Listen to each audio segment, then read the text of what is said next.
What's up, guys? I'm here with another video, and I'm here to talk about the trailer that was released today for Tekken 7's first DLC package, which includes Tekken Ultimate Bowl mode.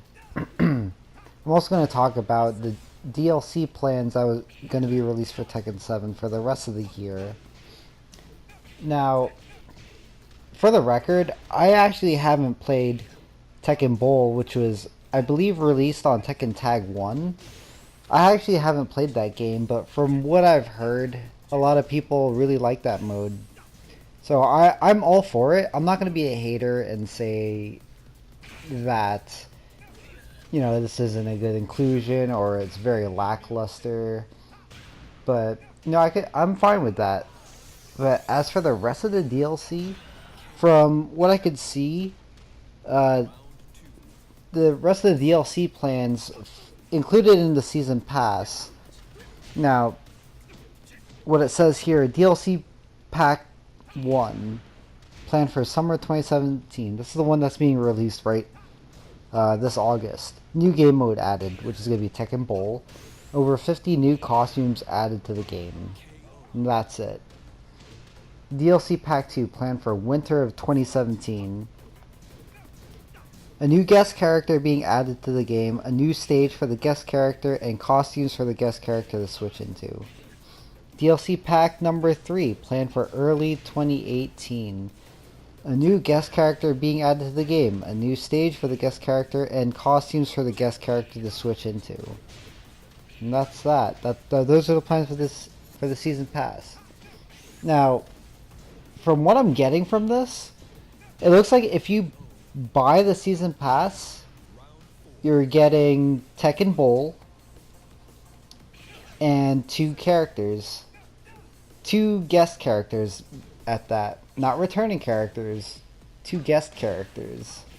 Now, I'm gonna remain optimistic and believe that these are gonna be two really cool characters, but for the price of the season pass, which I believe was, what is it? Hold on, let's check here. Don't have it here, but I believe the season pass was something like $20-$30 US dollars. Now for that, you're gonna get Tekken Bowl and two characters. I don't know about you guys, but that seems just a little lackluster to me.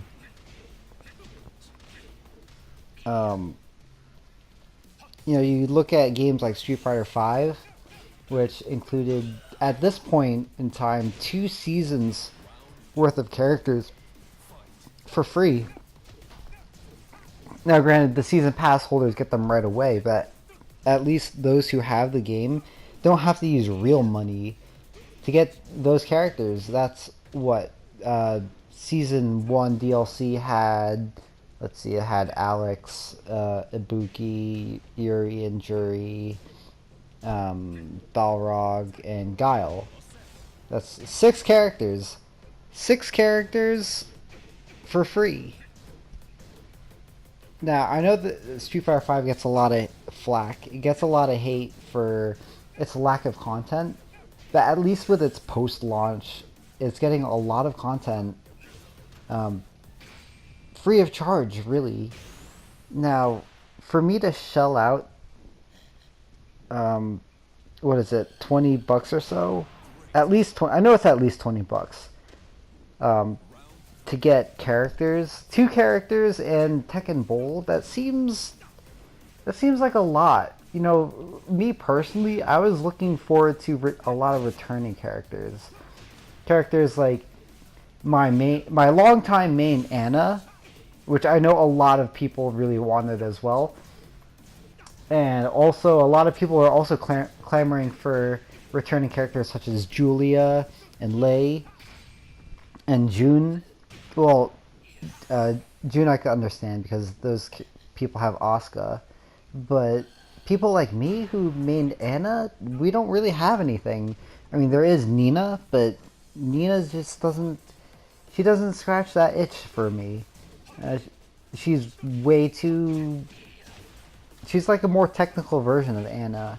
And, it's really hard for me to adapt without that. As you notice, I've been using Dragonov this whole time because, you know, if you're not going to give me Anna, you know, I'm just going to go top tier. But that's for another topic for another time. But yeah, let me know what you guys think. What do you guys think of the DLC plans? What do you guys think of Tekken Bowl? Those of you who have played Tekken Bowl on Tekken Tag 1, let me know what you guys think. As for who the guest characters are, I'll make another video in another time letting you know who I think they are. But for now, I'll remain optimistic about this DLC. But it just seems like it's going to be a long time before I get what I'm looking for in returning characters. Because as the console version of Tekken 7 released, I always felt like this game had left a little bit to be desired in terms of the roster. The starting roster, that is. There's definitely a lot less characters in this game than in previous Tekken games, and I would really like to see some returning characters return, as well as some game modes. You know, as for offline content, yes, the arcade mode, and we have Treasure Battle, but Treasure Battle is a little bit weird for me. I spent a lot of time in Ghost Battle in previous Tekken games, as well as Tekken Force mode, and the various quirky games that were included in these games. Now we just have arcade and Treasure Battle mode. Now I'd be fine if it was arcade mode and Ghost Battle mode, but Treasure Battle, there's a little bit left to be desired in there, with the 2 out of 3 rounds only, and you know, the added factor of heist battles, as well as those, what's it called, those turbo battles. Yeah, the turbo battles, you know, it leaves a little bit to be desired. I wish I could choose it to be 3 out of 5 rounds. I wish we just had another mode. You know, Tekken Bowl in this first DLC pack, it says we'll be adding a new mode, but it's hard to call it a DLC pack when you're getting really one thing. I don't really count the costumes because the costumes were already in the arcade version. It's like they're just putting a paywall behind it. And as we could see from Street Fighter Cross Tekken, that did not work out well as a business practice. You know, let me know what you guys think about this DLC. From what I've heard, a lot of people are happy with it, but I just think that there's a lot left to be desired here. You know, there's a lot of people out there that were looking for their respective longtime mains, like Lei Wulong, Jun Kazama, Julia Chang, Anna Williams. You know, I'm you know, a little disappointed with this DLC. I'm glad I didn't purchase the season pass. I wait until I see what the DLCs are before I would purchase the season pass. Especially this one. This one seems a little expensive for what we're getting.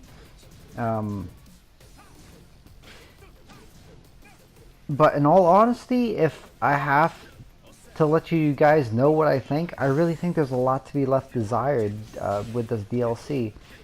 You know, there is a glimmer of hope. We have heard from Harada himself that if there's going to be returning characters, they will be free for everybody if they appear, which is great. But the thing is, when would this happen? If and when this happens, when would we get our mains back? Because there's no confirmation that this would happen at all. It's really all just speculation from interviews from Harada and various other developers. But we have no idea if they're actually going to follow through with it. You know, me personally, I can't wait for this to happen. But you know, we'll just have to wait and see. I don't want to wait a whole year to see news on this game. because by then I'd probably lose interest in the game. But if they did bring Anna back, and especially if they redesigned her, I'd be very happy with it. Anyways, that's all I have to say for now. Let me know what you guys think in the comments, and I'll see you guys next time. Thanks for watching.